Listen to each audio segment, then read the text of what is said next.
Like how it says this meeting is being live streamed. Do you want to leave it? I'm kind of like, yeah, maybe. And I'm out.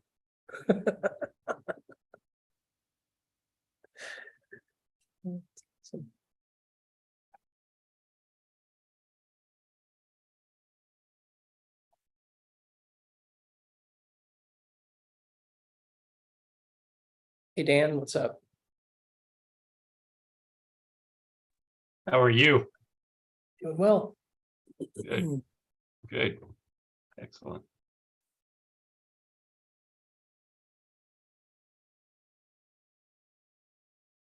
I just came back to Virginia from being down in Florida for a week. It was 10 degrees cooler in Florida than it was in Virginia this last week. That makes no sense.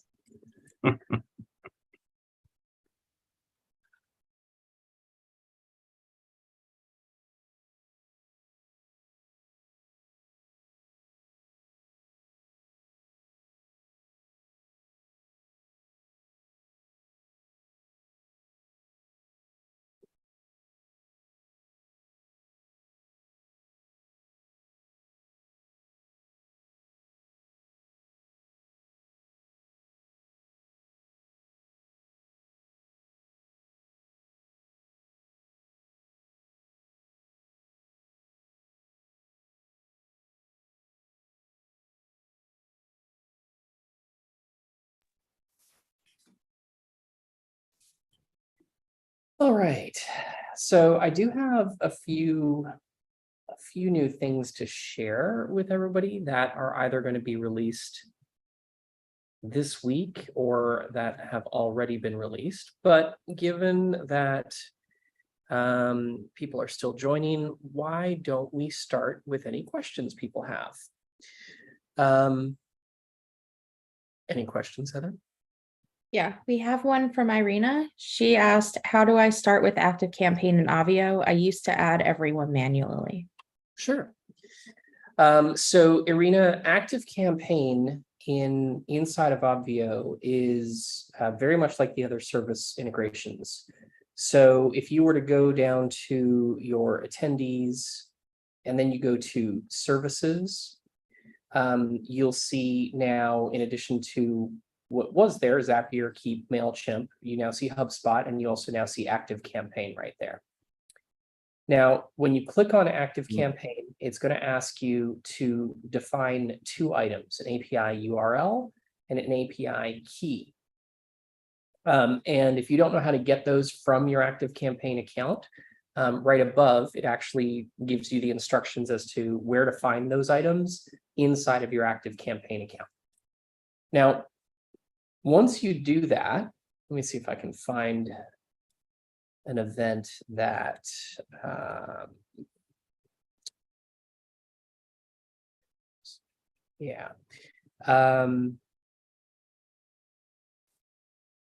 me show you what it looks like. But inside of Active Campaign, much like our other services, you have to define a single tag that is your import attendee, or I guess delete tag. So in this particular case, this is what the client has selected as their generic import tag. And what it means, or what happens, is when an attendee inside of Active Campaign has that tag applied to it, they are added to the Obvio event. If you remove that tag from their Active Campaign account, they're then removed from the Obvio event. Okay, so that's the key to it. Next up, you need a custom field created inside of Active Campaign where you're going to store your login URL. You can create that through the actual user interface in Obvio, but I would recommend that you create it inside of Active Campaign instead. And then you select the actual URL from within Obvio. Next up, you have three what we call action tags. One is, these are tags that get applied when specific actions are taken by that attendee or when a certain thing has been met. So first action tag is when an attendee is created. we provide a tag back, or can provide a tag back in ActiveCampaign to let you know that they're created. You can use that created tag to kick off automations and so on and so forth. But the nice thing about that created tag is once the created tag is applied, you know that the URL for the attendee is also stored, because that's the order in which it happens. If they don't have the Obvio created tag, they don't yet have an Obvio URL inside of ActiveCampaign. Next up, once the attendee checks in, or if you don't have tech check turned on, once they land on the dashboard, they get a check-in tag. So you know that they have landed on the dashboard. And then if you do have the waiver step turned on, you have the ability to apply a tag on waiver signature. And then much like the other automations, you can go into like your buttons and create an ActiveCampaign tag on click. All right, so that's once you have ActiveCampaign connected, you'll see this ActiveCampaign tag inside of your button configuration. And if memory serves, you can also go to forms. And if you have a form created, one of the fields, or one of the options that you have for that is the ability to add an ActiveCampaign tag on form submission. So those features all match the the Infusionsoft, the MailChimp, and the HubSpot integration, as well as the Zapier capabilities. But it's all unique to ActiveCampaign. So it's pretty easy to get started. You just need to make sure that you have a tag applied inside of ActiveCampaign that indicates that they're an attendee. That's the most important thing. And a field created, a custom field created inside of ActiveCampaign where the login URL or magic link is going to get stored. Sure. Do I create this created Obvio form? You got 3 tags. The action tags, I personally, you create them, right? And you can create them from Obvio. There's a little create tag option, but I personally prefer to create tags inside of the user interface or inside of the UI for the service that I'm using. So you can do it from Obvio for ActiveCampaign. But again, I personally prefer to just create my tags inside of ActiveCampaign and then select them from Obvio, because what you do once you create a tag is you start typing the name of the tag, and Obvio searches ActiveCampaign for existing tags, and you can select it. So in ActiveCampaign, I would create all 3: the Obvio created, Obvio waiver, Obvio whatever that was. Checked in. Yeah, Obvio checked in, and then also your just attendee tag, your global attendee tag. So it's 4 tags. Okay, thank you. Where is the training, official training on that? You just got it. That's as official a training as we have for ActiveCampaign at this time. I see. It's a pretty new integration, so we haven't actually done an official kind of walkthrough of it. That's what you just saw is the closest we've come to doing a walkthrough on the integration. Okay, thank you. You're welcome. But if you go back and you look at one of the recordings for like the Infusionsoft integration, it's very much the same. Like the structure of it is identical. It's tag based. The only difference is replace the word Infusionsoft or keep with ActiveCampaign, and it works the same way. And the other thing that's nice about that integration is if you make a name change, like even an email address change actually within ActiveCampaign, it will update the user or the attendee inside of Obvio automatically.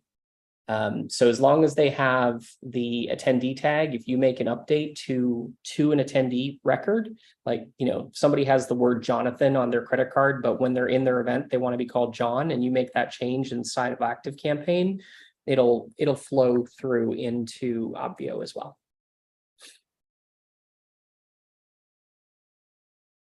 So there you go. Jeff, I haven't had a chance to write you a note, but I just wanted to say thank you. for the kind words and what arrived at my office. You're very, very welcome. You've been in our thoughts and prayers. All right, next question, Heather. Yes, so Melanie said, I am ready to purchase. So one more time, camera recommendation for 2 cameras for food and one for Melanie on camera, around $400 to $600 per camera.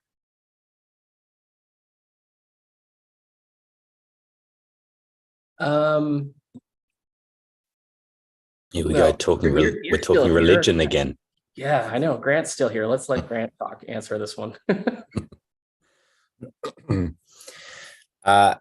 So I use a Canon camera. I use an M50, which I think they're phasing out. So I think they're moving to just the R range. Some cheaper ones that start off around there. However, I probably would suggest that in the Sonys, like the Sonys have a few, is it like the A6000, things like that. Oh, look at Muddy just throwing in out there options. A GoPro for food cam. I have done that as an overhead camera before for that type of thing. The only issue with the GoPro is how wide it is. It's really designed as a really wide angle lens, which might be great if you haven't got a lot of space above the food, and so you could do a GoPro. You need to also buy there's like some fancy name for it, but it's an extra adapter, like a media adapter or something it's called, and it gives you an HDMI out of the GoPro. And so that could work. And if you had it on an arm that could move up and down and kind of have it, but something tells me just to be able to have something with a lens, with a zoom lens on it, that it just gives you the ability to get onto it and zoom in, that sort of thing. So it depends how much that is going to change on the on that view, that overhead view for the food. So, but yeah, I can look up those specific models for what you're thinking. But yeah, in the Sonys, I think is probably a good way to go. And so then I'm guessing if you're talking 2 cameras, then you just need to make sure you've got some sort of switcher as well. So I would be suggesting something like an A10 Mini Pro, something like that you could connect the 2 cameras in, that goes straight into the computer, and now you can switch.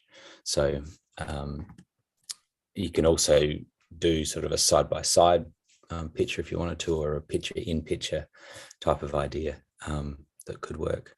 There we go, A6100. Thanks, Muddy.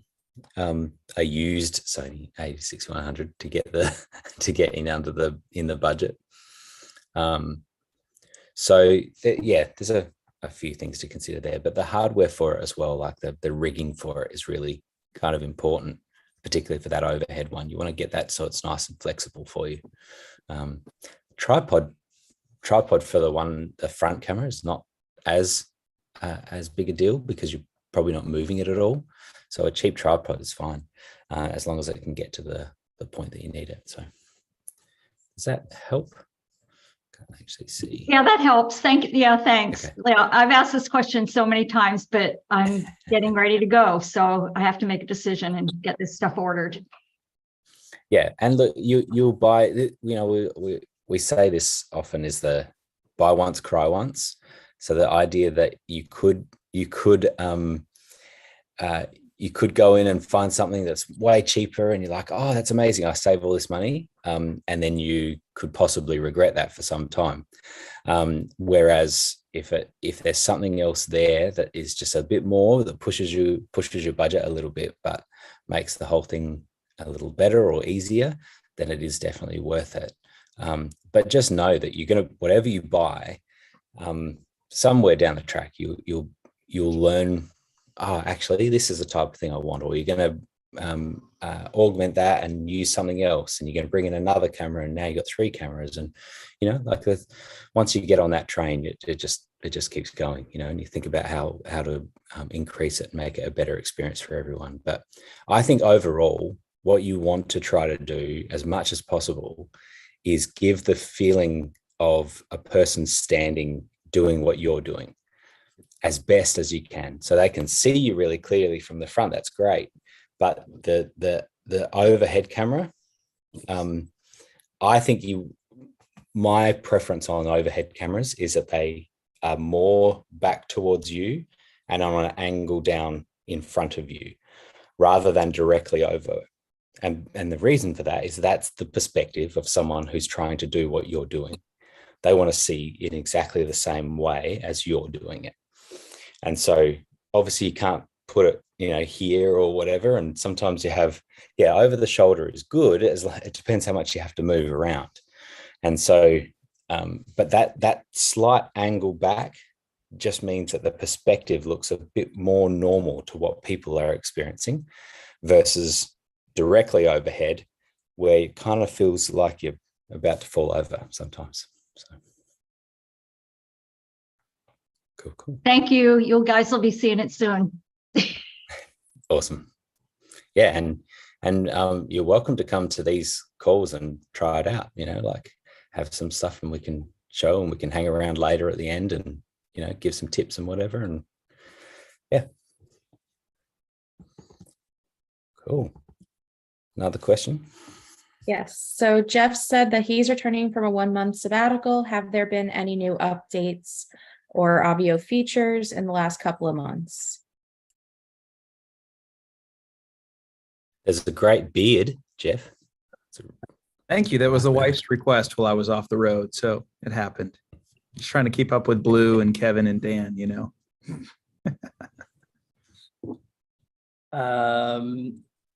Yeah, so I do have a few things that I want to share with you guys.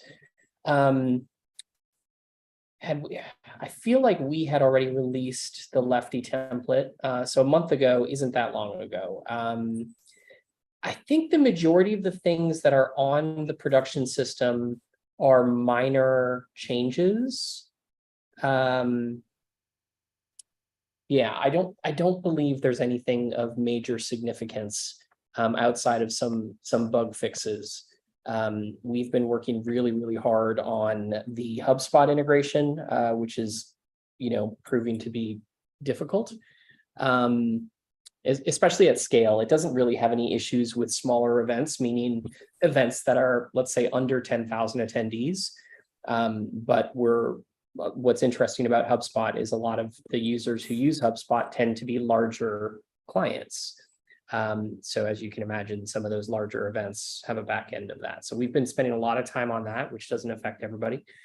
We've been spending a lot of time on Marketplace, the Marketplace redo, which is not yet ready for prime time. We've been spending a lot of time on SMS, which I wanted to show you guys how it's working today. The back end of like all of the things required for SMS to actually be functional are now in place. And I also wanted to, I said last week or last time I was on, I said that the SMS functionality would be released at the same time that the new Marketplace functionality is. But given where we are from a progress perspective on the new Marketplace functionality, I wanted to invite you guys to beta test the SMS function. So if that's something that you want to try, let us know. So let me tell you about all the things that we had to do, though, in order to get SMS functionality in place. So first off, there's the actual functionality itself, which is, how do you send an SMS message? And that's clearly the, generally the obvious one. But the SMS messaging was actually not the hardest part of setting this all up. Probably the hardest part of setting this all up is allowing you the ability to import or modify phone numbers. So if we were to go into an attendee record, you now see phone numbers that are in place, right? So on all of your events, you now see a phone number field. That is a new field that lives right underneath email. And when you create a new attendee, you can add a phone number to that attendee. Generally speaking, the system does prefer a full 11-digit number, like one area code or country code, followed by the actual phone number. So in the case of the United States and Canada, it's 1 plus the area code plus the 7-digit number. But for United States and Canada, because generally speaking, we're not used to saving our own phone numbers with the 1 in front of it, the system is designed to do a pretty good job of recognizing US and Canadian phone numbers and updating to include the 1 so that SMS functionality actually works for those folks. In addition to that, you have the ability to import inside of your CSV files, where if you're going to be doing a manual import of attendees, if you add a column that is, I believe it's phone underscore number, that phone underscore number column will get automatically imported into the system, into the phone number field. Now, unlike some of the other fields, the phone number field does not have, or the phone number column doesn't have a specific place that it needs to be. So generally speaking, if I was you, I would be going first name, last name, email address, phone number, then tags, then the phone underscore number heading in that column is identified by the import, and it doesn't need to be in that specific order. Okay. Then, in addition to that, we also have all of our service integrations that have been updated. So if you go into Keep, as an example, you'll see the phone number field is now set up to import. And you can select, in Keep, as an example, they have 5 different phone number fields. And in each of the service integrations, there is that option. Now, for Irina, or those of you who are using ActiveCampaign, there isn't the ability to select a field. The system automatically imports. The system. Veggie burrito? Yes, a veggie burrito. The system automatically imports. The phone number field from the ActiveCampaign contact records, because ActiveCampaign doesn't have multiple phone number fields. There's just the primary phone number field. So that's what gets imported for ActiveCampaign. I'm looking at, or we're looking at, the option to customize that. I'm waiting on an answer from a couple of folks who are power users of ActiveCampaign to find out how often they have a custom field that they've created for a mobile phone or a business phone or a home phone, like if they create different phone number fields, whereas ActiveCampaign by default only has 1. Same thing is true of Zapier. So if you're using Zapier to connect a third-party service to Obvio, the Zapier integration, there's a new version of it. It's 4.02, or if you just, when you add an Obvio, or when you create an Obvio Zap, you want to make sure you're using the latest version, because that latest version allows you to write to the phone number field. Again, all of this stuff had to be in place in order for you to be able to actually send SMSs, because if we just said you can do it, but we didn't give you the ability to import your phone numbers, that seems like a somewhat useless feature. The other thing that we did is we've updated the attendee export functionality to include the phone number fields. So if you are going to be exporting your attendees, you'll notice that the phone number field also now gets exported along with everything else that typically comes in the attendee export function. So those are some things that were needed in to make all of that happen. So next up, let me just show you quickly what it looks like if you have SMS functionality turned on your account, and how you can send a text message. So I'm going to go here under communication. You go to broadcasts, the same way you would send an email. You click new broadcast, and you can name it, of course, but under channel, where you have always only seen email, now SMS appears. And then you have a a phone, basically a text box that allows you to insert or update your SMS.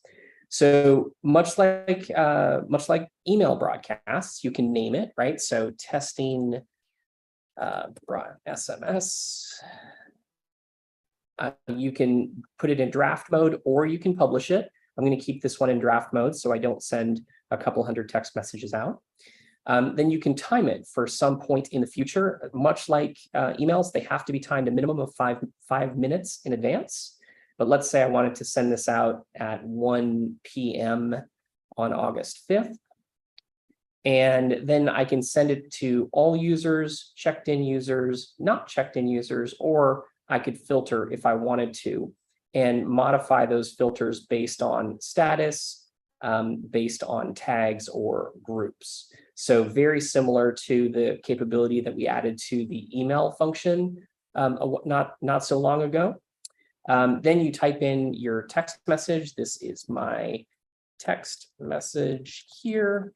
And then you can also add your magic link to SMSs, right? So if you want to include the dashboard login URL, you can do that, as well as include other variables like the first name, last name, etc. That stuff can get added to your SMSs to customize them as well.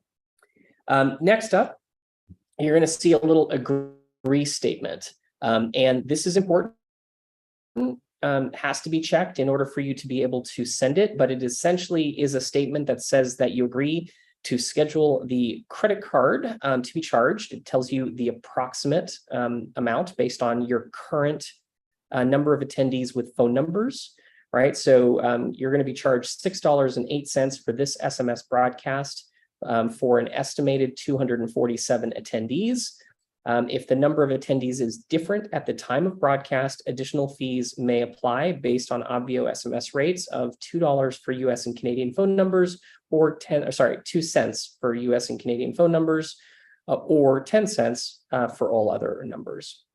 Once you agree to that, you can just schedule it to be paid with your default Amex, or in my case, Amex, which is the card on my file. Or you can charge a different card. Now, this will be useful for those of you who are using your Obvio account for clients. If you don't want to have to remember to bill your client back, you can charge a different card, and the system will just simply ask you for the card information. And then once you do that, you'll be able to use a different card to send broadcasts. Once you enter the card once, the system will actually save that credit card for future broadcasts. So you don't have to enter the credit card every single time you're sending a broadcast for a client. Pricing for SMS is $1 as a base fee for the broadcast. And that doesn't matter if the fee is the same, whether you're sending an SMS to one person or 1,000 people. That base broadcast of $1 is the same. And then on top of that, there is the fee per phone number. So 2 cents per North American number, United States and Canada, and 10 cents for all other numbers. Something that I think maybe I mentioned this on a Leap call recently. You may remember that the current implementation of Marketplace has a 3% Obvio platform fee. And when we first introduced Marketplace, we said that SMS messages would be included for people who sell their tickets via Marketplace. So those features were going to be tied. But we made the decision a few months ago that SMS was an important enough feature that we didn't want to limit it to people who sell tickets through Marketplace. So it's now a pay-per-use feature. And if you want to send 20 SMSs, you can. If you want to send 1 SMS, you can. It's not a monthly fee. It's not a recurring charge. It is a pay-as-you-go feature.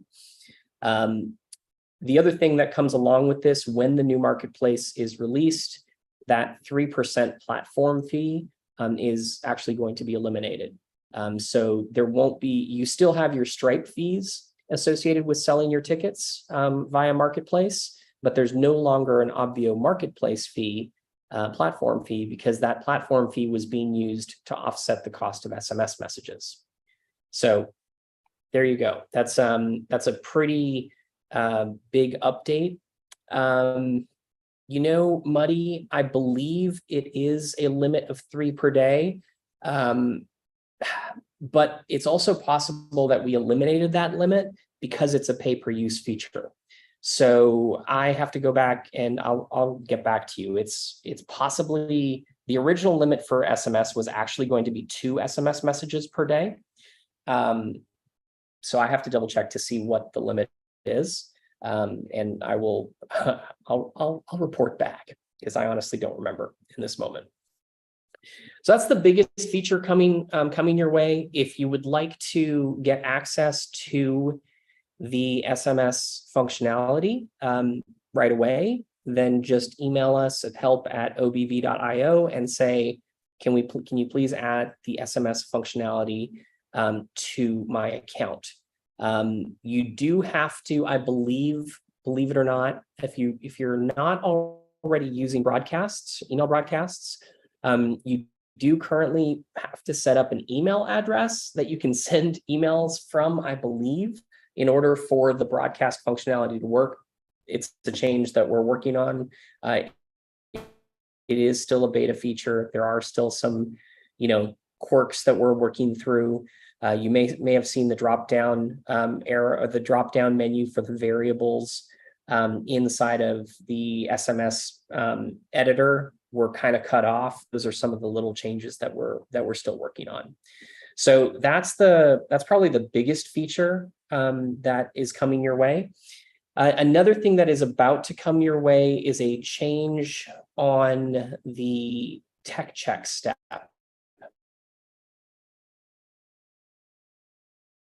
Or the check-ins had this. All right, here we go.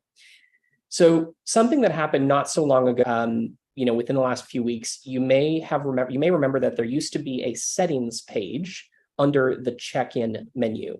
That page has been removed because all of the functionality, all of the features that you could change, all of the editability on that settings page, when we moved to the new editors about, I think it was at the beginning of this year, actually, all of the functionality that you had on the settings page is now on this inline editor. So it made for a little bit of confusion because people were like, why do I have this? So that's one of the things that's changed. Another thing that's changed, if you go, or this one is not yet on production, but it will be within the next 5 to 7 days. I'll just say before our next call, this will be on production. Step 2 is still called the waiver step for now. We'll probably rename it at some point in the future. But a lot of people have asked, I want to have people be able to do a form, right? But I don't want to have to create a waiver, right? I don't want them to sign a waiver. So there are now toggles for the form and the signature. So if you, the system will default to signature required, which is the same functionality you had previously, which is to say your waiver is still in place exactly as it was. But then you also now have a toggle, rather than the dropdown for forms just being there, there's a toggle to enable or disable that. That specific toggle is actually already on production. The one that's not there yet is this signature required toggle. So if you want to have a step 2 that is only an intake form, but not a waiver, you can now do that. You can still modify the button. You can select which form you would like to have be your intake survey, but that just gives you a little bit more functionality or a little bit more flexibility on that step 2 or waiver step, which is what we call it currently. Like I said, it'll probably that step will probably wind up being renamed because of the fact that the waiver is no longer actually required. But I think that's a big one. I'm excited about it. Something else that happened, I believe, Jeff, this probably took place before your 30-day sabbatical, but a more recent update to the platform is most elements, when you log in or when you go to change a button or a blog post or anything really, and you start making changes, if you click out of it, the old behavior when you clicked out of it was it would close and you'd lose your changes. There's now a new dialog box if you try to click out without clicking save, that will say, hey, there are changes here. Do you want to save your changes or do you want to discard them? And you can, of course, discard them, but you can also save them. Something else that's being added in the next few days is a feature that was actually something that we've wanted for quite some time, but it was low on the priority list for some reason, which is a confirmation on removal. So if you click remove on an element, like on a button, on a blog post, or so on and so forth, the current behavior, if you click remove, it disappears because you removed it. And what we are going to, or what we're adding, is a confirmation dialog. So now when you go to remove something, you can't remove something by accident unless you click yes twice, right? So you have to click remove and then you have to say, yes, I really do want to remove it. So we're adding some little elements like that to the user interface to make it a little bit more friendly if you happen to click in the wrong place. I believe those are the, let me just take a look at some notes because I was given a list of things that were about to be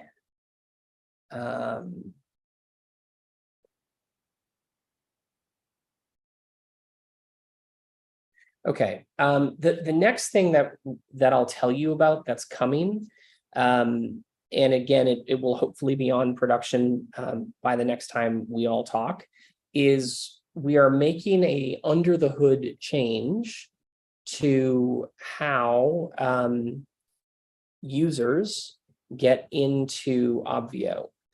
And some of you may have noticed if you happen to have more than one user logged into your Obvio, or one person logged into your Obvio account, and you all, like 2 or 3 people, go into Obvio using the same, like using the back end, using the admin, you may have noticed that when you wind up in Zoom, you wind up as the same person. And not only that, but a recent change to how Zoom functions, and this happened about 3-4 months ago.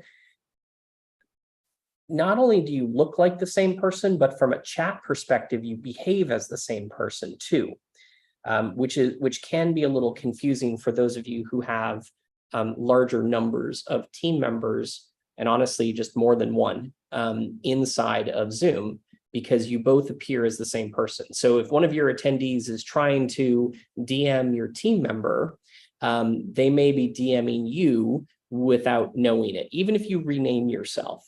And we've had many conversations with Zoom about this as a problem.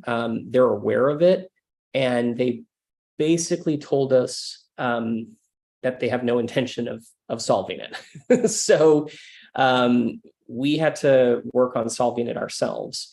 One of the nice things about how it was solved is now with this new functionality, which is not yet live on production. We've been testing it extensively on our staging system because it's a core function, meaning if we break you getting into Zoom, like everything stops, right? That's the one feature that just must work all the time.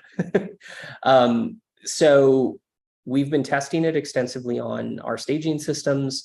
And one of the nice things about the new functionality is when you join Zoom, your name is no longer the event slug followed by a random character. It's actually your name, right? So it's, if you are logged into Obvio as Blue Melnick, when you join Zoom, you will show up in Zoom as Blue Melnick.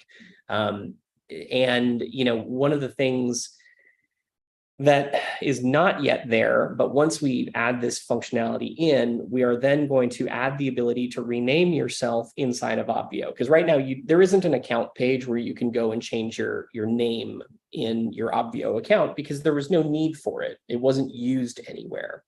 But now that name, your account name, is actually going to be used to get you into Zoom. And that's really nice if you have multiple team members, right? Like if you have somebody who's a chat moderator and, they will show up as their name inside of chat. You can also invite them to, when they create their attendee name, you can add a suffix to their name, right? To their last name. So, if I wanted to, my last name could be Melnick-team. So little things like that, that I think a lot of us who run Zoom events regularly, we have protocols in place to have team members, as soon as they hit Zoom, rename themselves, right? So they show up as them. That's a step that we're all going to be able to skip, basically, by having this new functionality in place. So we're excited about that, and it fixes the chat issue. So you'll be able to go back to using Zoom probably as you do with your own personal accounts, right? Where DMs actually look like they're coming from you, and they do come from you. And when somebody tries to send you a DM, it actually goes to you. Again, this is a problem that is really only a problem if you have more than one person in Zoom from your team. If it was only ever you in Zoom going in through Obvio and everybody else was just an attendee, it's actually not a problem.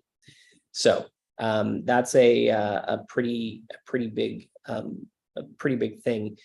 And then Jeff, you can add doctor. It's just going to go. So when I say you can add a suffix, there actually isn't a suffix field. You can just add it to the last name, and you can do the same thing for the first name. Zoom, the way Zoom works when you enter into Zoom, it is one field that we define. So we basically combine the first name and the last name. We put a space in the middle clearly, and that's how you wind up into Zoom. So if you do want to add a prefix, you can do that in the first name. If you want to add a suffix, you can do that manually in the last name. This is for all back-end users, Muddy, not just the first one or including the first one to start Zoom. So it'll take effect for all users once it's put onto production, which we're hoping to do probably, I would think probably Sunday night is when it's going to go live. Because again, it's one of those features that we know that the time that is the quietest on Obvio as a platform is Sunday from like midnight to 6 a.m. And that also happens to be when our lead developer is online for his Monday morning. So it works out nicely for us. And we will probably be pushing that live this coming weekend. So it's a nice Zoom update to allow us to all go back to using chat the way it's meant to be used. Anyway, so there you go.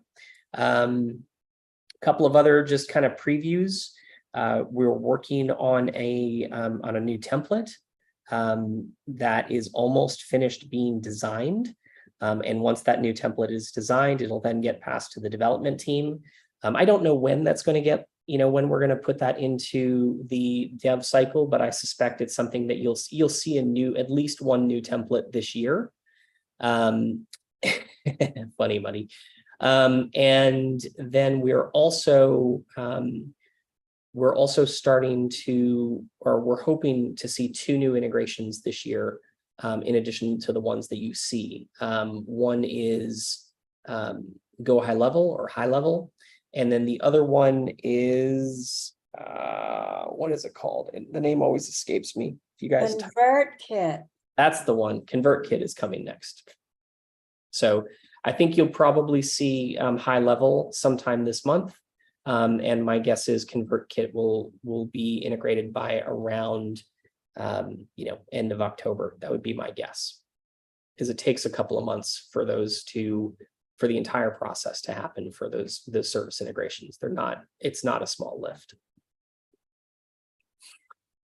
So, and all of that is on top of Marketplace, which I keep hoping we're going to see some progress on, and we are, but it's a really, really, really big change. So I don't want to give you any dates on Marketplace. The developer who's the lead on it, I keep driving him crazy, literally every day. I ask him how Marketplace is going.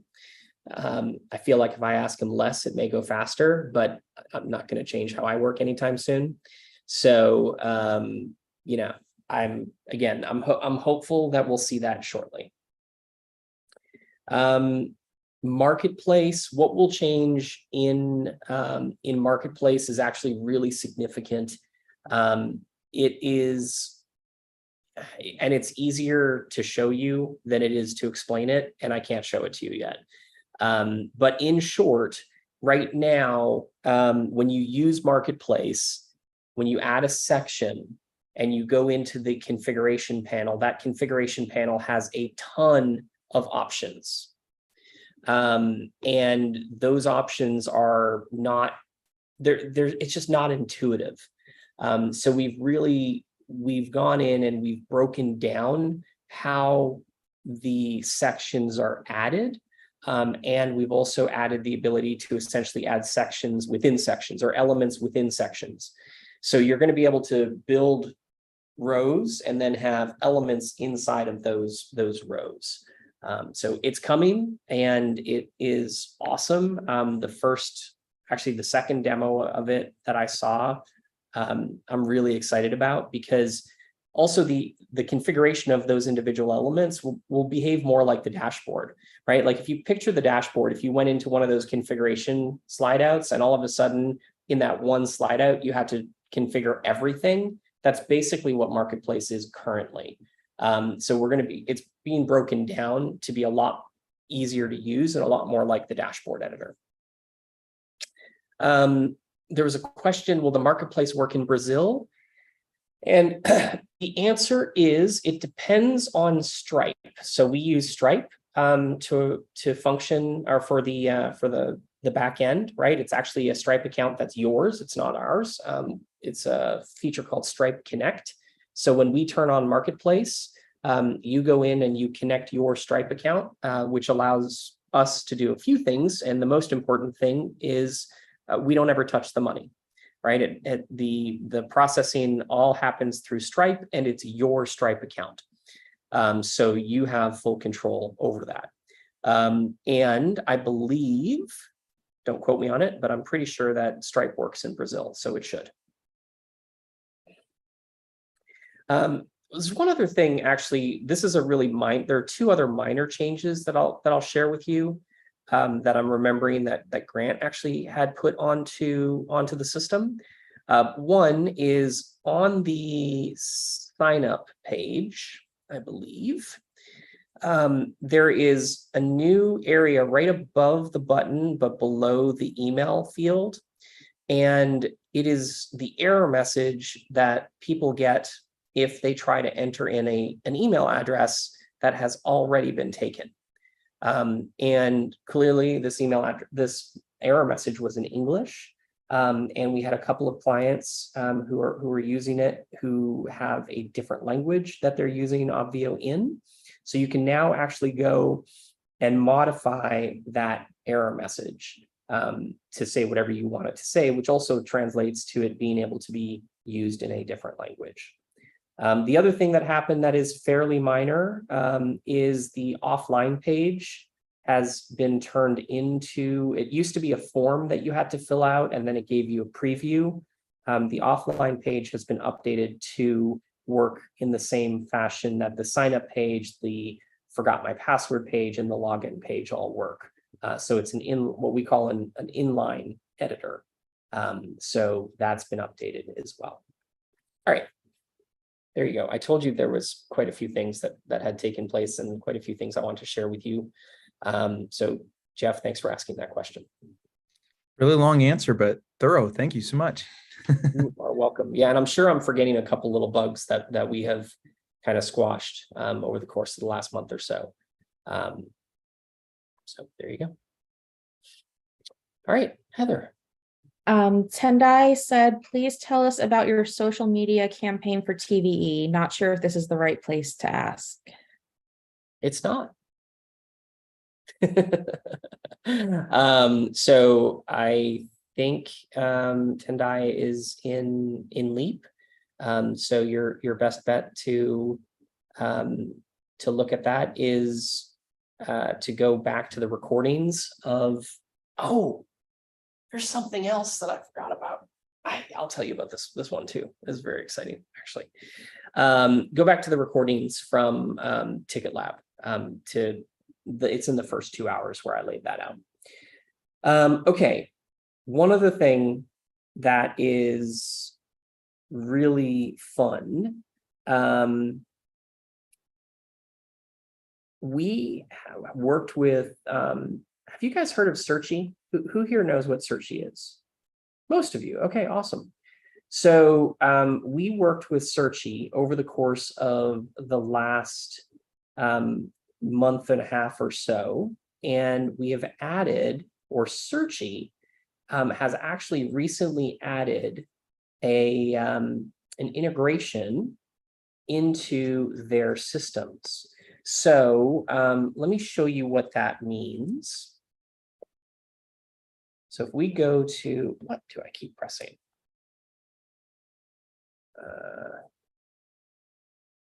There we go. Searchy.io, sign into my Searchy account. This clearly doesn't apply to you if you don't have a Searchy account or you don't use Searchy. But if you do, there's something that's pretty fun that we just recently did. So if you go into, is it apps? Yeah, if you go into apps, you have the ability to connect different systems into Searchy, and it's to automatically import video. So for those of you that don't know, Searchy is a video hosting service that was created by the team over at North Results, which is that's a company that's owned in part by Stu McLaren, who does the membership experience, formerly known as Tribe.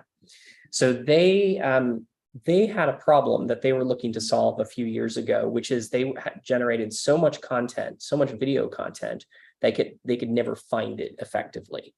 And Stu went to his development team, because they have a development team, and said, I want a way for me to be able to find videos. Like, so can we figure out how to make videos searchable? So they started with that as an internal project. Turned out that it worked pretty well. So they turned it into a project into a service that other people could use. So you can upload your videos into Searchy and make those videos searchable. And how it works is they automatically transcribe your video using AI. And then when you search, or when somebody searches your video, they search for the keywords within the transcript. And then if it's found, you can then click on the search results and it will automatically take the user to that part in the video. So it's a really, really nice function. They also recently have added a feature called Hubs, which is essentially the ability to build membership sites or membership content on top of their platform. So if you have if you're in Leap, you know about Searchy because our new membership system is all built on Searchy. But for those of you who have seen the onboarding workshop, that 8-part series that we did back in April, May, that onboarding workshop is actually hosted on a Searchy hub. Now, one of the things about Obvio, all of our recordings are in Zoom, right? As you know, and if you want to upload your video to Searchy, you have to go and download it, and then you have to upload it back into Searchy. So what this integration that we built with Searchy does is it allows you to skip that step. So in addition to Zoom and all of the other features, you'll now see a little option here called Obvio. And when you click on Obvio, you have the ability to add an event. And what it's going to do, it's going to ask you for an authorization token. And where you find those authorization tokens is, let me just find, there we go, is you go to attendees and services and access token, and this is the token that they're looking for. So I'm going to copy that, and I'm going to go back to my Searchy account. I'm going to paste in that, that search or that token, and you'll see the name of the event show up, right? The Leap dashboard. Now I'm going to go ahead and click confirm. And what that now does is you can click on the Leap dashboard, and it'll show you the different areas that are accessible in that event. So I'm going to go ahead and click on the Leap stage. And then from there, you'll see the rooms that you can import video from. So in our case, we just have one room, and for most of you, that'll be the same. So I can click on import rooms.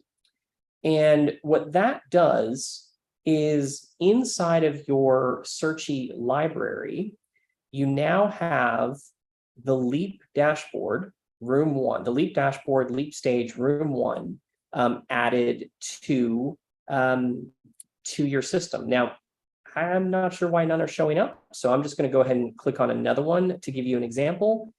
This is an import of the virtual event on virtual events, and you can go through and import any one of the videos that you have that have been recorded as a part of that room in that area in that event. Now, what's also really nice is you can click on this little 3 buttons, and you can click import settings, and you can automatically import all future recordings from that particular room / area / event. So I'm really excited about that, and I will tell you there's one major downside to the Searchy integration, and that is that currently most of us, when we log into Zoom, we just let it record. So we have very long recordings, especially if we have a day-long event. And also what winds up happening is sometimes Zoom cuts it up, right? So sometimes if you have an 8-hour day inside of Zoom, you'll probably have 2, possibly 3 recordings. And that's how Searchy will import it. But I was just on a call with the team at Searchy earlier today, and they are hopeful that within the next 4 to 6 weeks, they're going to be adding a feature called trim to the Searchy platform. So what you'll be able to do is take one of those long videos and trim out a certain section of that video and have that section of video be what you actually publish. So you can go and find your first section or first session inside of those 4 hours of content and have that be one video by itself. And then you can also find your second session inside of, and all done through Searchy without having to download it, import it into a video editor, export it back out, and then upload it into Searchy. So I think personally, once that happens, it's really going to make that integration a game changer. I think I saw Barry ask a question in the chat. Do you need a Searchy account to do that? Yes, you do. And yes, Searchy is a separate service. It's just one that we've partnered with because we think Sage uses Searchy quite a bit. And we really, really like the service. So it's something we're a fan of. Right now, you can just go to searchy.io. I think you can sign up for a 7-day free trial, give it a try. There's no kickbacks to Obvio on that particular sign up. We are working with them. If you're going to sign up, if you don't already have a Searchy account, I would recommend that you wait until next week, because we are working on a special promotion that is just for Obvio users that should be ready in the next week or so. So that is where we're headed. Let's see. Amy just asked, did you see StreamYard inside of Searchy? I don't see StreamYard in there. No, I see Wisdom, ConvertKit, Facebook, Dropbox, Google Drive, Obvio, OneDrive, Podcasts, recordings. You can actually record directly in Stripe, widgets, Vimeo Pro, Wistia, YouTube, Zapier, and Zoom. Those are the services that they have some form of integration with. So that's a feature that isn't necessarily new in Obvio, but it is new to the Obvio world if you're a Searchy user. All right, now for real, I'll stop talking. Heather, let's head to questions. Nancy had she wants to ask a question about a camera. Okay. Howdy, howdy. Hey. I'm rocking a Sony A6400 and it gets hot. I haven't tested it since I changed the heat preferences or whatever for it, but during the full day, we had moments twice, and I do have breaks, and I know now to turn it off during breaks. I've done some research about pulling the screen up off the camera too. Is there anything else that you might recommend? Or that's one question. The other one is, well, first of all, how to keep them cool. And if I'm doing the overhead, and I kind of heard Grant say something about the over the shoulder thing, and then Melanie confirmed it. If I'm using a C stand, just move it back to get the overhead view. And do I want to have the same kind of camera on for both angles? Okay, so it's an interesting question. First off, for the C stand and changing perspective, yes, just move the C stand. That's 100% yes, you got it. And you can rotate the base of it and just change your angles a little bit, or you can just literally lift it up and move it. Over the shoulder, just how, like, you want to see the top of my head, or how? Yeah, so I'm gonna let Grant answer that one on the next call. But what I would probably do if I was you is I would take a look at other cooking shows, and you're gonna see what he's talking about. And generally, yes, I do think there is a little bit of, sometimes the top of your head that's visible, but at the very least, that kind of, it's not harsh, right? It's not like, we're not doing this. It's more like we're doing this. Does that make sense? Yeah. That's number one. Number two, the second question, should all of the cameras be the same? Actually, I'm going to go back to answering your question on the A6400. Sometimes a fan, right? Just simply putting a fan on it can work. Just airflow, right? Because most of the problems with heating have to do with airflow. They don't actually have to do with anything else. So sometimes that'll work. I would give that a try. And then of course your alternative is buy a different camera. I'll tell you that I have an A6600 that never has that problem. So, and my guess is the new one that they just announced, which I think is the A6700, probably won't have that problem either. But the A6700 isn't shipping yet. And there's a few things, including cost to think about for that particular camera. The next part of it is, do all of your cameras need to be the same? And oftentimes we'll say yes, right? Especially if it's front-facing cameras, right? So if I was going to, and here's how I think about this. If I was going to put cameras on you and your face was going to be visible, even if it's at different angles, right? 3 different angles, I would want all 3 of those cameras to be the same, because the chances of me matching skin tone and just color tone on the same camera is way different, or way better than if it's on different cameras. Sometimes you can get away with, if not the same camera, then at the very least the same brand, right? So Sony's color profiles are different than Canon's color profiles. So you may be able to mix an A6400 with a A7S III and be able to get the same camera, the same color out of those cameras, because they're both Sony's and they both use the same basically math behind it to get you the color that you're looking for. So that's answer number 1. Now, let me just give you a little caveat to that.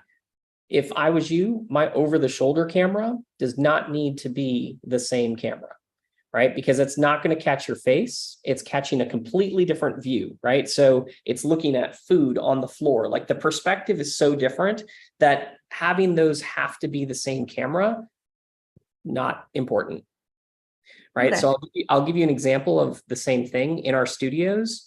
Our front-facing cameras that are our talent-facing cameras that are at the front of the room are all the same. So it doesn't matter which camera I go to, we can make them look identical. The over-the-shoulder camera that catches the back of us and looks at the stage is a completely different camera made by a completely different company. And we know it has different color temperature, like it looks different. If I were to take that same camera and put it and face the host, I would not be able to get the colors to match. But because the view and what you're looking at is so completely different, nobody notices. Okay. Right? Can I ask you one more quick question? Sure. Versus, so I have a 2019 MacBook Pro and I have a 2012 MacBook Pro, which is still plugging away. And I also have an heretofore unused A10 Mini. And I was actually thinking about just selling it. But what I was thinking, about doing for the next event, because we had some confusion last time, and I can't imagine, like, so many things dangling off this computer. But the first event, I used 2 computers and I had a different camera on each one. What do you think about that setup as far as basically, I called the first one like Skycam, and then there's Nancy Cam, and just having those be spotlighted and switched around in Zoom versus here with a switcher? If you're asking my personal opinion, I hate it. But I wouldn't do that for me. But here's the answer, right? Whether or not I like it doesn't matter, right? The question is, was it effective for your audience? And did it make it easier for you to execute, right? Because one of the things that I want to have true for you and for everybody on this call is for technology to play as small a role in your event as possible, right? So if doing that makes your life easier, then do it, right? If that allows you to have a remote person spotlight back and forth between the different shots, do it. I mean, again, I wouldn't do it, but we also spend tens of thousands of dollars, and that's probably an underestimation grossly, on camera gear every year. Right. So, and I personally have a slightly different skill set. So even in my office, right, like just on my desk, I have like the ability to have multiple cameras really, really easily. And it's one cable going to the camera or going to the computer, not a whole bunch, right? And that's where the A10 Mini comes in. All right. Then that only works if you're using HDMI-based cameras. If you're using any webcams, now you have a bigger problem. Like any USB-based webcams don't plug into the A10 Mini. Okay. Cool. Thank you. Appreciate it. No worries. All right, Heather. We don't have any questions right now, but I do see Bez has his hand up. Cool. Yes, I wanted to answer Nancy's question on, by the way, Sony makes great cameras, streaming cameras. They're right out of the box without any typical hiccups, but that is one, overheating. And what you want to buy is a dummy battery. And specifically, don't buy a Sony one, buy one from Amazon. I don't know, the Sony ones don't work good from a dummy battery. So buy a non-Sony dummy battery right off Amazon. Also, you might want to use to get a better experience or better picture, Elgato capture card, video capture card, and those make a huge difference. So those are my 2 tips for Sony awesome cameras. They're wonderful streaming cameras. Yeah, and I'll also just add to that Canon's overheated as well for a long time, and so did Panasonic's. You know, all of these cameras were not actually intended for all of these bodies, like the camera bodies, how they're built. None of them were intended for continuous recording, continuous use. They're meant as cameras, right? But then all of a sudden, you know, Canon, I don't know what, 5 years ago, discovered, or 6-7 years ago, with the 5D Mark II, decided, oh, wow, look, we can actually create a really cool picture and you can record video on it.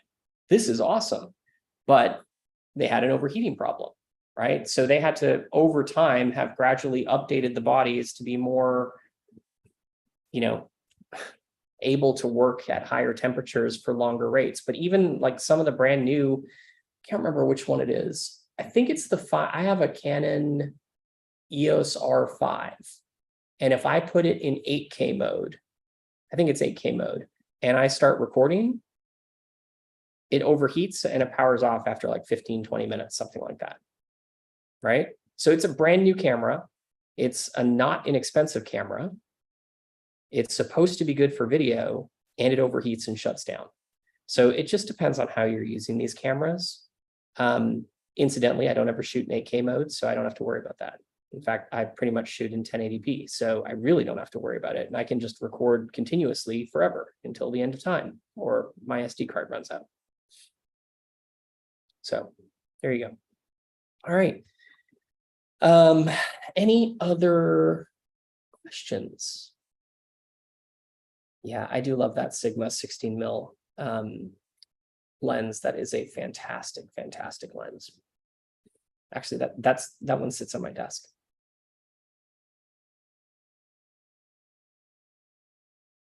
Yeah, Justin actually made a good point as well. If you're recording and streaming, sometimes they tend to overheat, but they don't necessarily, but you don't necessarily need to record and stream simultaneously.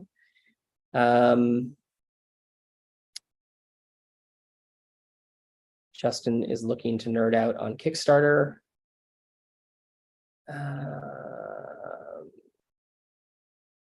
Oh, and Nancy, don't Rita record. sharing her cell phone number with everybody in the chat, so make sure you mark that one down. Although admittedly, I shared my cell phone number with everybody earlier today, so you found a bag of camera equipment. It's wonderful what our parents hoarded. All right, any other questions? We don't No? have any that came through the dashboard. You guys just hanging out? None of you showed up because you're like, I'm trying to figure something out and I've got a question. You're just hanging out because you love how fantastic we are. So Barry, who was the woman? I think it was a woman that had an A10 Mini Pro, or Mini might be selling. I might be interested. That was Nancy. Nancy, I put my email in there. Give me a holler. Thanks. There you go, Nancy. Meet I Barry. was looking at him before, so who knows? Thank you. You're welcome. Yeah, they're awesome. Dorita, you can unmute. What's up? I was late, so nothing detailed, but did you discuss that marketplace page update ETA? No. I mean, I did in very vague terms without giving an ETA. Okay. And so we're working on it as hard as we possibly can. But I also talked about SMS functionality being opened up for people who want it. So if that's something that you're interested in, you may want to watch the beginning of this recording just to see the specs and how it works. And then because SMS functionality is on production, it's just behind a feature lock right now, much like everything else that's in beta. Later, Nancy. All right, anybody else? You guys are giving me 45 minutes back in my day. I appreciate it. Heather, anything that you need me to cover that we haven't talked about that I don't know about? One of the main things that I've seen come up recently is just people not knowing how to set up an event if they have multiple Zoom rooms. I know that's not necessarily something that Obvio covers, but if that would be something you want to talk about, how to connect the actual rooms to stream the same image. Yeah, that is a, no, I don't really want to talk about that. But I'll just say, yeah, much like Justin said, that is a long answer. I'm going to start by saying there are multiple ways to do it. And it can be complex. And in order to do multiple Zoom rooms, I think it's really important. I think it's a lot easier to do if you're going to be using a little switcher like an A10 mini or something along those lines. What I would probably say to you as a starting point is interactivity. If you don't need interactivity, meaning you're not going to unmute people to do Q&A, then there are a couple of things that you can do that are fairly easy. But even if you are, I'm going to give you two things that, like, if you're doing events that need multiple rooms, you're looking at events that are up over 600 people, okay? And if you're doing events that are up over 600 people, you should have a budget to be able to invest some money in gear. And if I was doing that and I was getting started from scratch, I would be taking a look at the A10 Mini Extreme, number one. And then number two, I would be looking at the Rodecaster Pro 2. Those are two devices that will help. So the A10 Mini Extreme is what you would plug your cameras into, your HDMI cameras. And the reason that I like the A10 Mini Extreme, which is more expensive than the A10 Mini, is it has two USB-C outputs on it. And you can use both of those USB-C outputs. You can plug them into a Mac or PC, and you can use them both simultaneously. So now video is really easily going to two different computers, two different Zoom rooms simultaneously. Then the next thing that I'll say is the Rodecaster Pro 2 also has two USB-C ports on the back of it, and also can be connected to two different computers simultaneously, so that you could have Zoom Room 1 and Zoom Room 2 on two different computers and have them be very interactive. There's a few other things that you have to kind of think about, but that as a starting point would be how I would be thinking about connecting them if you needed them to be interactive. If you don't, I would probably go a different route. And that route would be to I'd probably go with an A10 Mini or an A10 Mini Pro, actually. And for computer number one, I would be using the USB-C port to feed a video signal into computer one. And then for computer number two, I would be using the HDMI port and plug it into an Elgato Cam Link or something similar that allows you to take an HDMI signal and plug it into a computer to be seen as a webcam by Zoom. And that would give you video going to both. In order to get audio is going to be the harder thing to do in both cases, and the piece that you really kind of have to give a little bit more thought to. So I think that's probably an overall topic for another day. Grant and I have been having some conversations about actually introducing some training to Obvio users about how to do some of the more advanced things from a video perspective. And it's on our internal wish list to do by the end of this year. But for those of you who are in LEAP, and I know most of you on this call are, a lot of this stuff is covered inside of Tech Lab.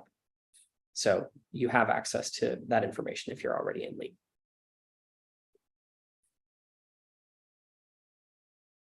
All right. So with that, guys, I guess I'm going to say thank you very much for a great day. And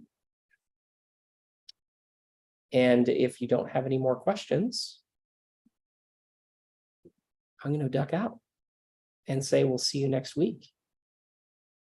Have an awesome week. I hope you all have an awesome weekend. I'll be back in Charleston next week, so back in my more normal location, which I'm excited about. Also excited about sleeping in my own bed for once. And yeah, I hope you guys just have a great weekend, and keep an eye open in the Facebook group. When we release some of the things that I showed you today, I'll post about it in the Facebook group. And if you're a Searchy user, go try out the Searchy integration. I think it's pretty awesome. And you know, for the rest of you, try some of the new things that we are that we're trying out.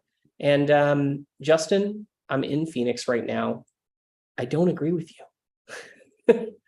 It is hot as all get out here. It's a dry heat, you know? It's not as hot as Houston. I promise you. I'm from Houston, and this is different. This is comfortable hot. Well, I don't know. So it was funny. I'll tell you something. Barry and I were standing outside talking to somebody in a parking lot, and it was breezy. And Barry was like, "Oh my God, I feel like what I'm experiencing right now, the heat of this wind is like how I imagine a dragon from Game of Thrones." Right? It's like basically I'm just being exhaled on by a creature that is just blowing incredibly hot air. She's like, I'm in a convection oven. It's not just an oven. This is insane. So yeah, I don't know that you're not sweating, Dorita. I mean, I think maybe if you stand still, you're not sweating. But yeah, I don't know. I don't mind. Listen, you're right. The humidity in Charleston is intense. And the last couple of weeks have been really hot, as I'm sure Heather is experiencing in Merle's Inlet. It has been hot as anything. But yeah, it's hot here. You can say it's a dry heat all you want. It's hot. All right, guys. Well, listen, have an awesome day, and we'll talk to you all next week. Bye.